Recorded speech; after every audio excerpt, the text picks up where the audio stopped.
Recording in progress. This is the Thursday, June 26th, 2025 meeting of the Board of Directors of the Sacramento Metropolitan Fire District. We'll call this meeting to order. Would you call the roll, please? Yes. Director Sailors. Present. Director Weber. Here. Director Wood. Here. Director Costa. Here. Director Clark. Here. Director Rice. Here. Director Jones. Here. Director Jones is joining us on Zoom this evening. Director Stark and Gould will not be attending tonight. Thank you. Is there anything I don't recall with the No, remote she's there? using the two. We're good. Okay. She doesn't have to, yeah. Okay. Director Sailors, would you lead us in the pledge?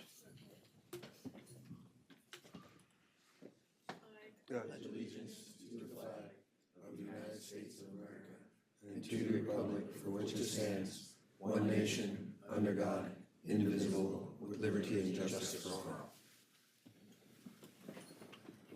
Thank you very much. All right.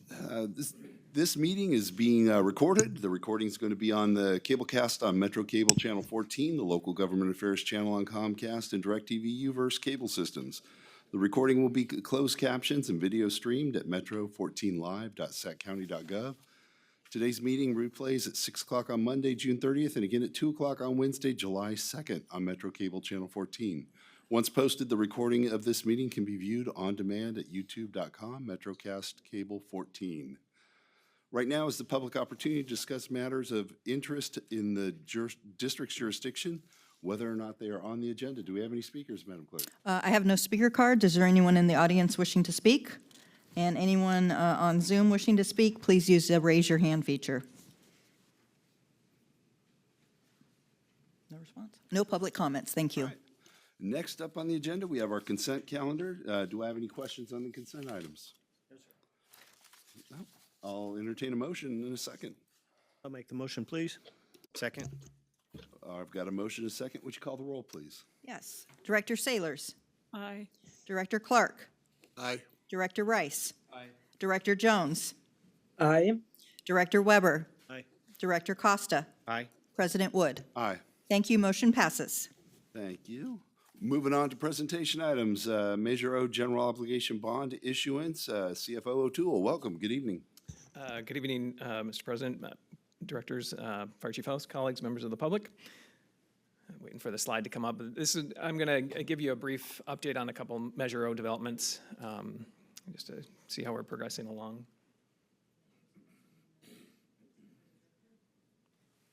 So.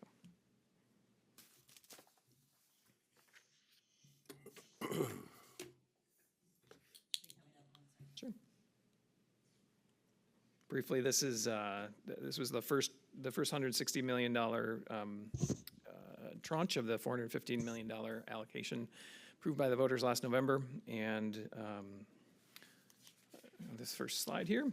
So what we're seeing here, true interest cost by cost comparison by bidder. So we had a bond sale on Monday, June 16th. The district and its municipal advisor hoped to get at least 3 bidders. As you can see here, we had 8 bidders. And the percentage at the left is what's called the true interest cost, which is essentially an all interest cost we'll pay on the bonds.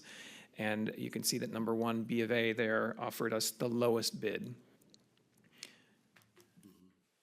Ooh, I skipped a slide there. This is the presentation where you can see the bids by the respondents. Okay. The difference in net interest costs between the 8th place winner was $12.2 million. Second best, which is Jeffries LLC, difference was about $2.8 million. So you can consider that to be sort of the savings or the unspent costs we had because of the B of A bid. It's also part of the competitive bidding approach we went with. We could have gone with a negotiated process where we went to the market, who's sort of someone who sort of handheld us. We chose to go competitive, and obviously we had a strong response rate.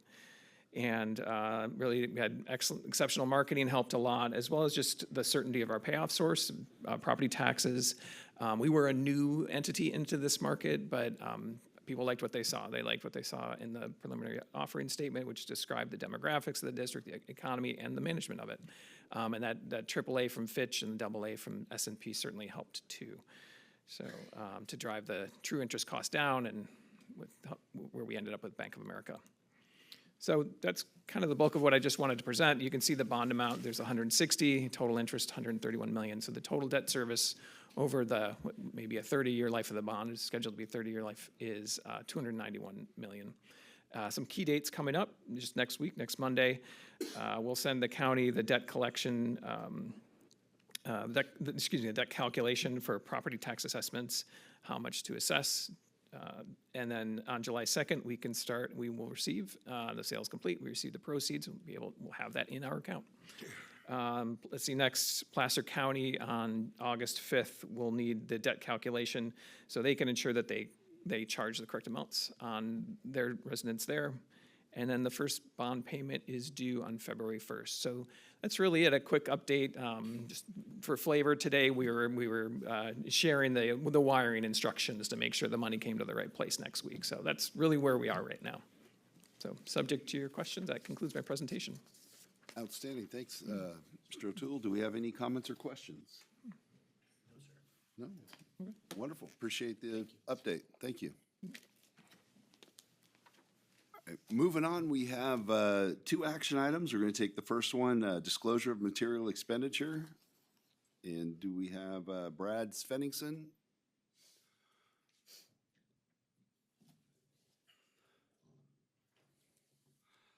Hope I got your name right. Yeah, very, very good. Yeah, Welcome. Brad Good evening. Svenningson, USI Insurance, thanks for having me. A couple of years ago, we moved out of SDRMA to FARA, a different insurance pool, and a much smaller pool, and so the decision was made to buy an extra 10 million of coverage for a little extra protection. The savings were still significant, and they still remain significant from where SDRMA indicates they would be. So anyway, the first market is Vantage Risk, and then the second market is Westchester. We couldn't find one company to take on the full 10 million. So yeah, that's kind of it. I don't know if you have any other questions on that, but it was just kind of a safety net. Is this split equally 50-50? 5 million with one, 5 million with another? It's, yeah, exactly, yeah. The first 5 is a little more expensive than, well, you have that, yeah. Yeah. All right. Any questions for Mr. Svenningson? No. All right. Well, I'll take a motion on this in a second. Motion. Second? I've got a motion, a second. Can we get the roll, please? Yes. Director Sailors. Aye. Director Clark. Director Rice. Aye. Director Jones. Aye. Director Weber.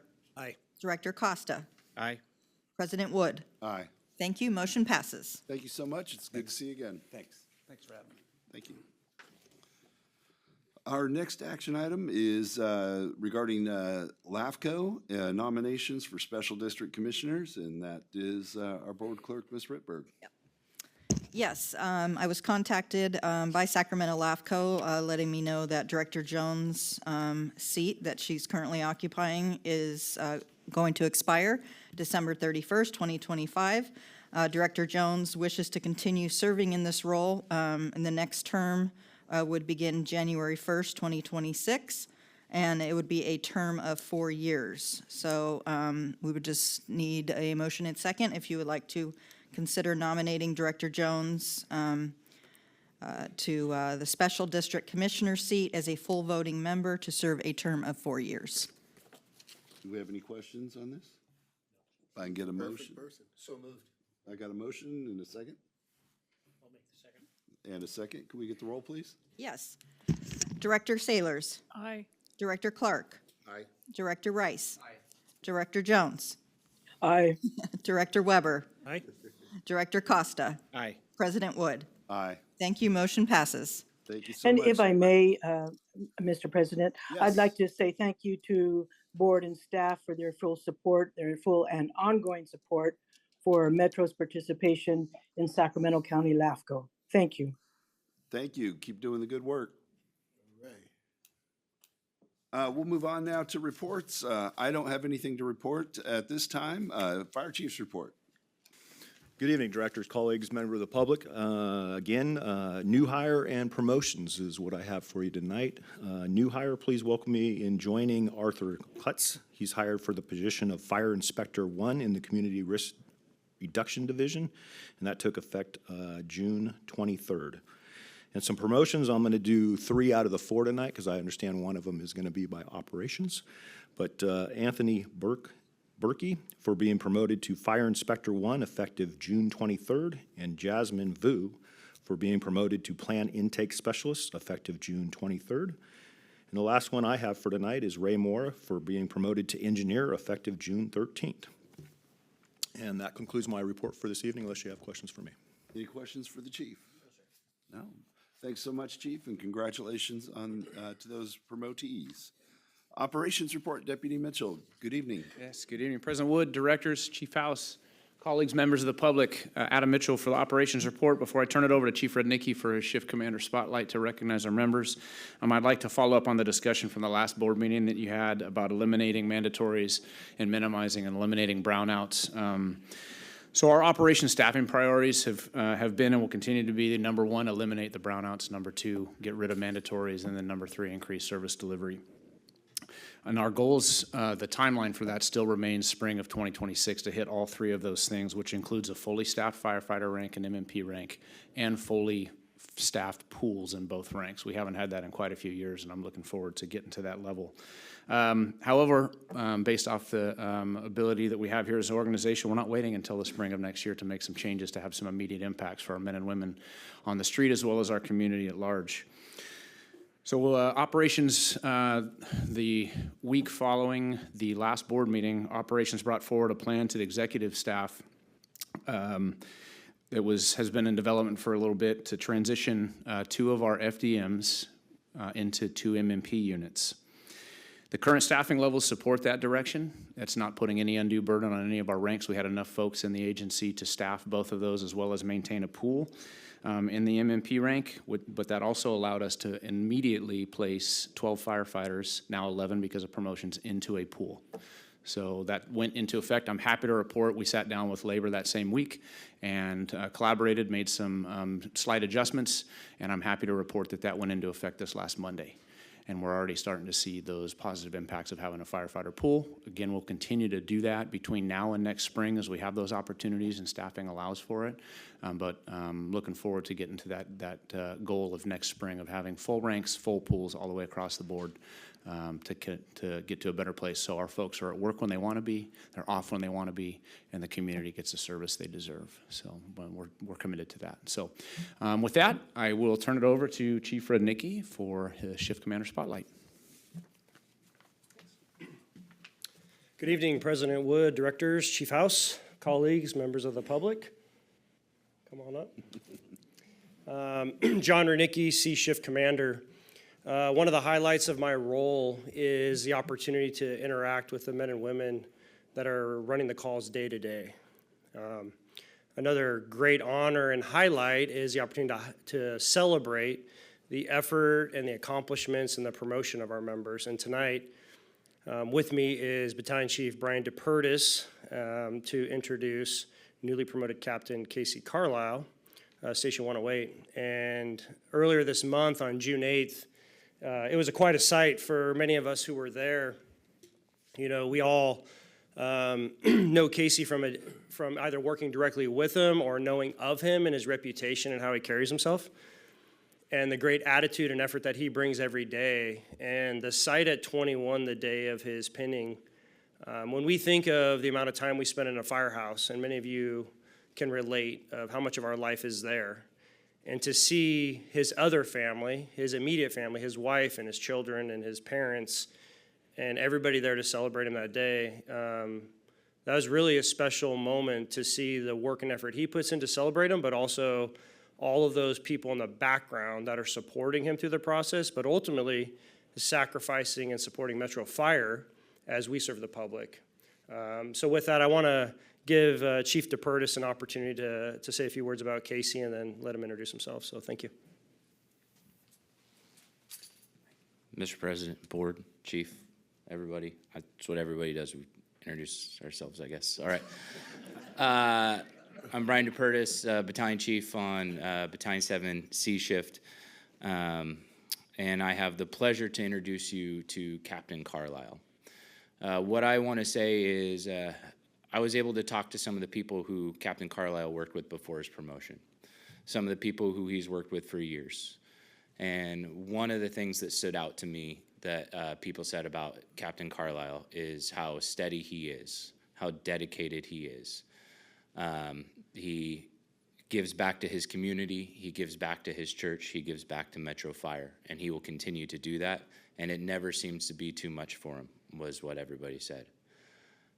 The other thing is we don't judge leaders by what they do in good times. We judge leaders by what they do during turbulent times. I had the pleasure to watch Engineer Carlisle lead from his spot as the engineer of a station during some turbulent times. And going over there, every single person at that station, from captain to the other engineer to the firefighters, were all pointing and looking to Engineer Carlisle, now Captain Carlisle, for his leadership during those turbulent times. And that speaks volumes to who he is and how he will lead here at Metro Fire. I'm very excited to have him at Engine 108. I hope I get to keep him long term. And I'm excited for what Metro Fire has in store and what he has in store for Metro Fire. So without further ado, Captain Carlisle. Thank you for those kind words. I appreciate it. I am just so blessed to be here. It's crazy to hear my name be called Captain Carlisle. I'm Casey. I'm so grateful. The amount of support that I got from my family, my friends, and then people here that I get to work with, it's been amazing. And just celebrating this whole process really makes me feel grateful, and I'm looking forward to riding that seat and making all you proud. So thank you very much. Congratulations.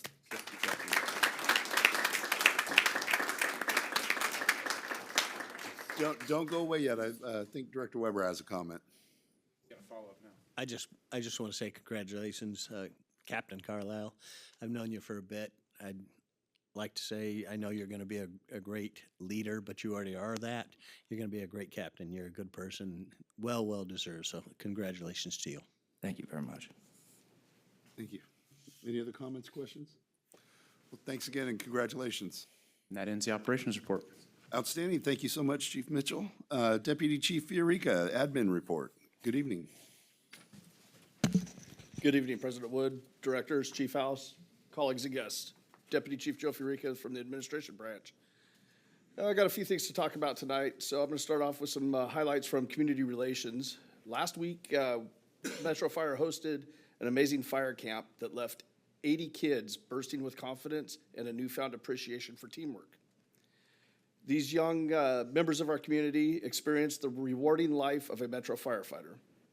A heartfelt thank you goes out to everyone who made this incredible experience possible. Our dedicated firefighters, support staff, logistics team, our reserve firefighters, and our explorers, all of whom played vital roles. We would also like to extend a huge shout out to the behind-the-scenes divisions, such as finance, fleet, facilities, and logistics, that contributed in many valuable ways.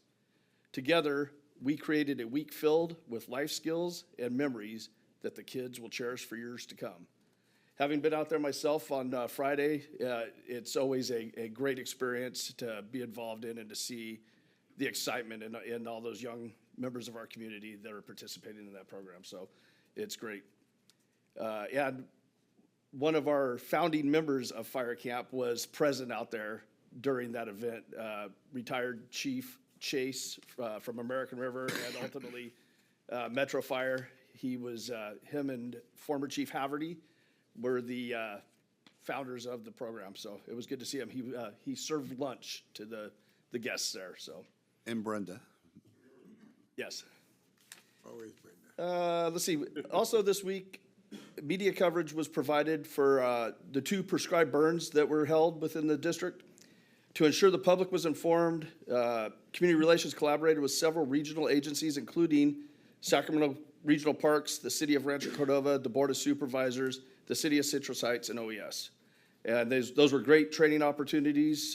Thanks to all the folks that were involved in conducting those and participating in them. And the big ticket item here, as we prepare for the 4th of July, our public relations strategy includes several key initiatives. We have placed "Keep It Safe, Keep It Legal" stickers on our apparatus to promote the importance of using safe and sane fireworks. Our social media presence will be enhanced with posts highlighting safety tips. Additionally, we will aim to secure media coverage that focuses on safety, which may include ride-along experiences for journalists to observe our CRRD team in action. And then from finance, the Finance Division received notice recently that it has been officially recognized by the Government Finance Officers of America for achieving Triple Crown status. Specifically, excellence awards were given for three major fiscal year 2022-2023 reports. The Annual Comprehensive Financial Report, the popular Annual Financial Report, what we call our Community Annual Report, and the Annual Final Budget. The district is one of 401 winners across the U.S. and Canada, putting us in the top half of 1% of all cities, counties, and special districts. There are only 2 other fire district winners. Within California, we're among 48 winners, putting us in the top 1.4% of local governments in the state. And with that, that's the end of my report, unless you have any questions. Any questions for Chief Eureka? Congratulations to Dave, you, your team, and Ron for all the work you did to get there. And Chief, on the fire camp, just if you can confirm, all of the people that were out there, the counselors, all the people that were helping make that happen, were all volunteering their time, right? That is correct. Yeah, so everyone out there helping those kids were all volunteering, giving up their own free time to counsel and work with them. Yes. That's awesome. Thank you. Thanks. Chief Wagaman, Support Services.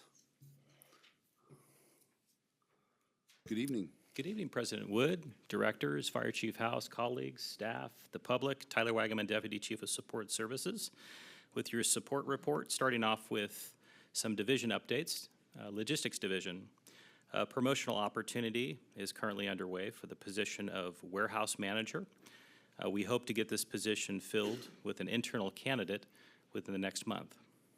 In preparation to move Station 64 to the market, extensive plan was put into place to clean that property up, remove all of the district assets, and I'm happy to report that that process has been completed. And we have a good plan in place with our facilities team to keep that property clean and to keep it its appearance looking very well until we relinquish the property to its next owner. With cost savings in mind, I have to throw a shout out to Mark Siebert, because he's constantly looking for ways to save the district money. And right now he's actively renegotiating our drinking water machine rental as well as our oxygen tank rental contracts. It might seem like low-lying fruit, but as you know, these things all add up. And to have these managers continually nitpick things like this to make sure that the public is getting the most bang for their buck needs to be recognized and appreciated, and that I do. Community Risk Reduction Division. Of 805 weed abatement inspections conducted, we've seen a compliance rate of 85% this year, as opposed to 76 last year. That's on the first notice. So I have to recognize the public and our business owners for stepping up this year. That's huge, and I've personally noticed a difference as I'm driving down the streets. Those weeds are cut back, and we've already noticed a positive change on our wildland fires because of that. In preparation for safe and sane fireworks sales, inspectors will be very busy coming up this next Saturday when sales start, inspecting all of our fireworks booths. I think a total of 152 are on the docket to be inspected, so a daunting task in a very short period of time. Additionally, CRD staff will be very active on July 3rd, 4th, and 5th to support local fireworks displays and to assist our fire investigations unit with enforcement, fire origin, and cause. In an effort to enhance public outreach on the use and proper disposal of safe and sane fireworks and to reinforce no tolerance for dangerous fireworks use and sales, there will be a joint press conference on July 1st with the State Fire Marshal's Office, our DA's office, the Sacramento County Sheriff's Department, and local fire agencies. This press conference will be held at the McClellan Brickyard at 10 a.m., and our Fire Marshal Chief Nygren will also be there speaking. I'm also happy to report that Community Risk Reduction is fully staffed.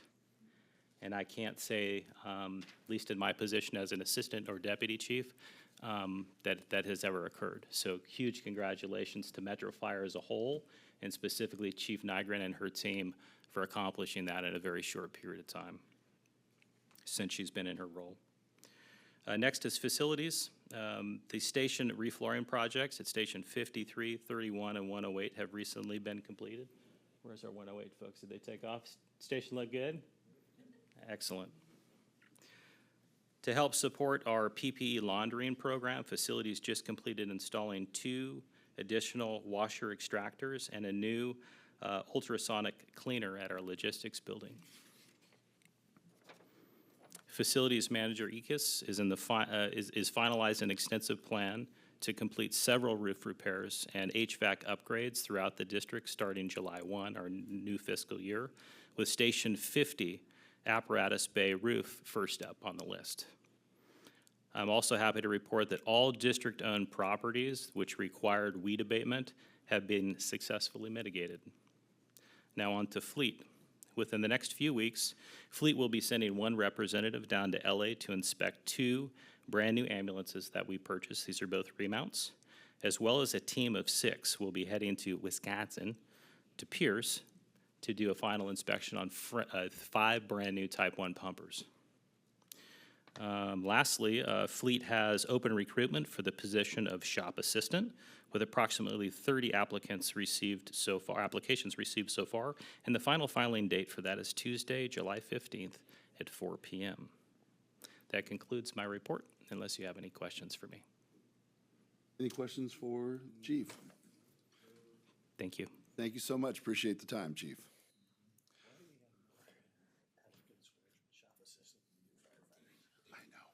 I know. Good day. Next up, Captain Schollard, Firefighters Local 522 report. Good evening. Good evening, board members, Chief House, colleagues, members of the public. Sean Schollard, Vice President, Local 522. We'll kick things off this evening by letting you know that the local is going to send over a notice to the district for our intent to negotiate. You should be in receipt of that Monday. That'll put us right exactly at a year prior to the expiration of our contract. Get ahead of that early. There's a lot of things that we need to get cleaned up on it. We have a lot of work that's already been done through side letters that we can tackle and get that taken care of ahead of time. And then also just hearing all of you loud and clear, like we would like to see early on in that process, salary surveys go out so we could do comparables of a lot of the members that it's hard for us to obtain that type of information. It's very easy for us to get comparables on firefighters and other public agencies like that, but when we're trying to see whether or not our logistics technicians can make more working for Amazon, that becomes a little bit more daunting. And I know that all of you have expressed an interest or desire in that, and so that's kind of where we would like to kick things off. But more to come on that. Obviously, our calendars are going to get way busier, all of us, including you, as you will be participants in that process as well. So as much as I'm looking forward to it, I know my wife is not, but that's fine. It's just, it's what comes with the job. So looking forward for that process to start off. I'll echo some of what Chief Mitchell has said. We did collaborate with the district and work on hearing you loud and clear with doing everything that we can to have an immediate impact on brownouts. As you heard, we did transition 2 ambulances. There was a lot of conversation in this, and I think a lot of good thought through work with the fire chief and HR and all divisions to be methodical in this process and kind of take like a phased approach to it. I know in my videos to the membership, I've told them, this isn't the end of it. There will be more to come, but we need to be mindful of staffing and do it the right way. I know Chief House is in agreement with that. The days of robbing Peter to pay Paul and inundating other members that we have working here is not the right way of doing it. And so making sure that we have a clear plan in place. I will say that we do have defined timelines and things that need to get accomplished for everything to line up to be successful at the end for that 2026 benchmark of being fully staffed. There are still a lot of work. There is still a lot of work to be done to make sure we're successful on that process. So I know we have more meetings planned and things like that, but we're happy to be able to have an immediate impact on brownouts, provide the service level to the community that they expect of us, and to create that work-life balance for our membership out there. So more to come on that. Let's see. It's been very busy. I know I've met with a lot of you, but look forward to having continued conversations, keeping you up to speed on everything that's going on. The PAD, we did put a ton of work into that. And when I say a ton, many, many hours put into that. And I think we're at a point in the organization where we will quit playing Da Vinci Code on having to look at that and really figure out what it is. We worked very well with management on coming up with, a process and a system that I think you'll be able to read clearly. I know Melissa and HR put a ton of work into that, and I think there's even going to be an implementation of a form that will be like a historical record for you all to be able to reference. So thank you, Melissa and HR and the team that they put the efforts into that. So with that, that concludes my reports. I'm happy to answer any questions you may have. Any questions for the captain? Director Rice? President Wood and Chief House, didn't we as a board do a salary survey outside of all safety employees probably a year and a half or 2 years ago? And then if we did, can we make sure that that is up to date as we begin bargaining so that we on the dais have an idea of what's being asked of us? Yes, yes, I think that was, and I'm looking at Melissa, how long ago was that?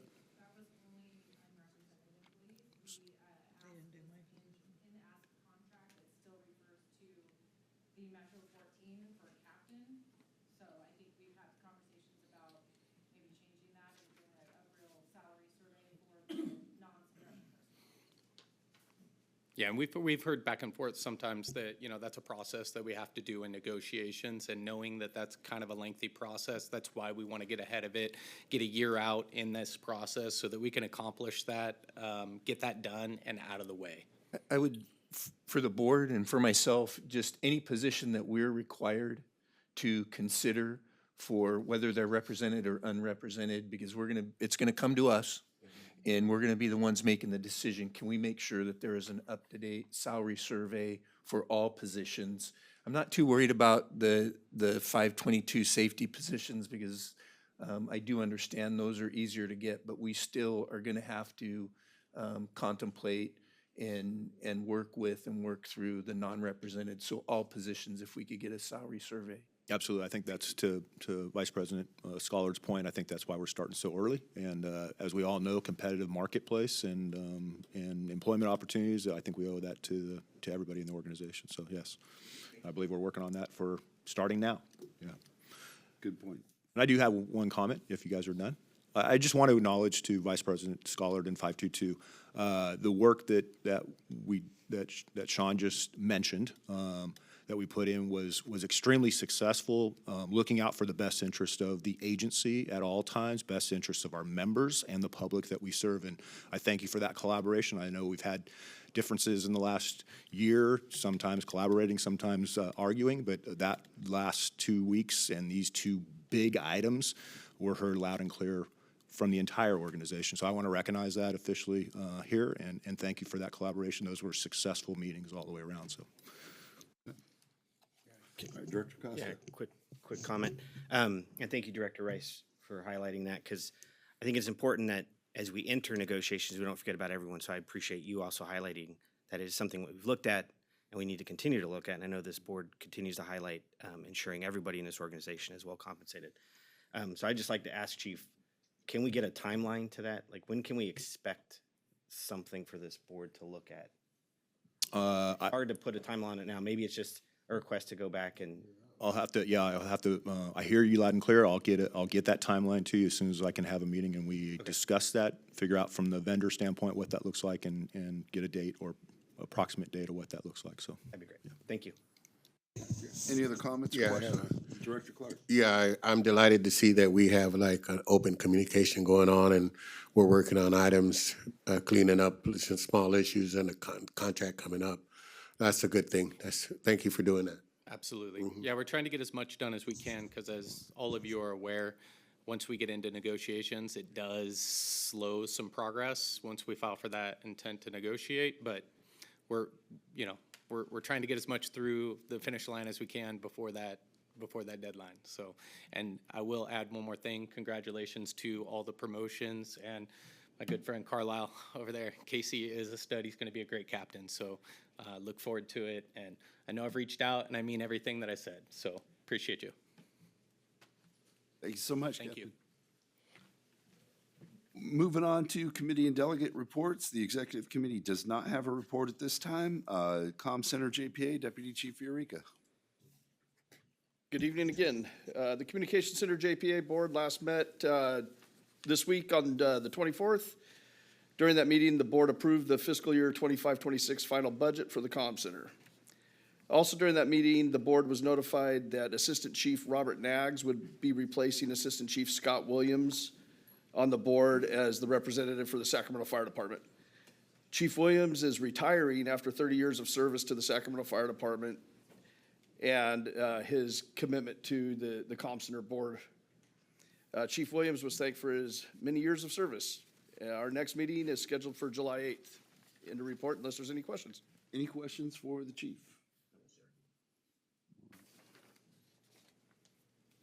Thank you. Thank you so much. Moving on to the Finance and Audit Committee, Director Clark. Yeah, the Finance and Audit Committee met today at 5:30 p.m. Items that were discussed were the general fund revenue, 8 million below budget. General fund expenditure is 7.3 million, lower than mid-year budget. Labor cost trending 2.2 million. Million above the mid-year budget estimate. Next meeting will be July 24th at 5:30 p.m. Thank you so much, Director. Next, Policy Committee, Director Costa. Thank you. No report. Our next meeting is July 10th. Outstanding. Moving on to board member questions and comments. We'll start with you, Director Jones. No comment. Thank you, Mr. President. Director Sailors. No comment, thank you. Director Rice. Contained. Director Clark. Yeah, thank you, Mr. Chair. I had a good time at the fire camp. Thank everybody for putting on a good show and helping out the kids. I think that's one of the most exciting events that I look forward to. Captain Nunez was busy taking. Was it Chief? Is it? Yeah, it's Captain. Okay, I didn't know you were promoted yet. Yeah. Captain Nunez was busy out taking a lot of pictures and had a good time.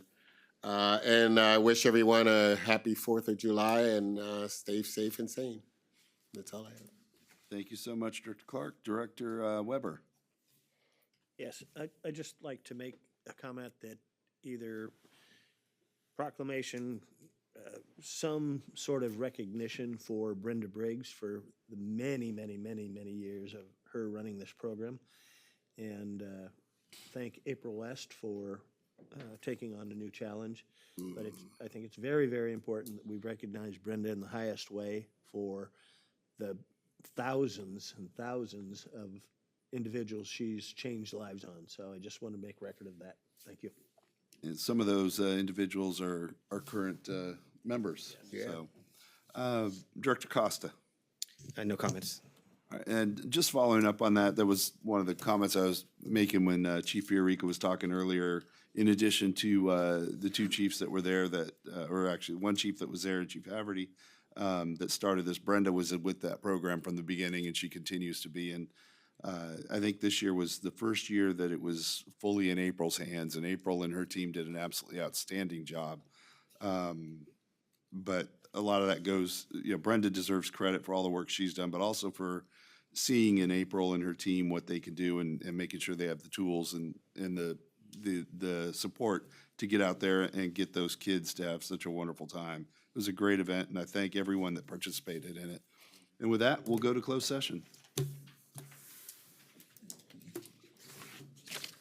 Should be a quick one.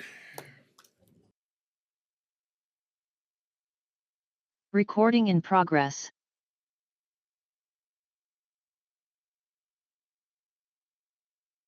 So would you report out, please? Thank you, Board President Wood. Yes, the Board of Directors met in closed session per the closed session agenda. First matter, Jason Cahill and Sacramento Metropolitan Fire District. The board voted unanimously to approve a settlement authority to its third-party administrator to effectuate a settlement of that workers' compensation claim. Number two, the board met and considered the workers' compensation claim of Lauren Mansell. The board voted 7-0, voted unanimously to approve a settlement of that workers' compensation claim. And that's the report out. Thank you. Thank you very much. With that, we'll bring this meeting to a close. Everyone have a wonderful, safe, and sound 4th of July. And we'll see you on July 10th at 6 o'clock. Recording stopped. Right, Bobby?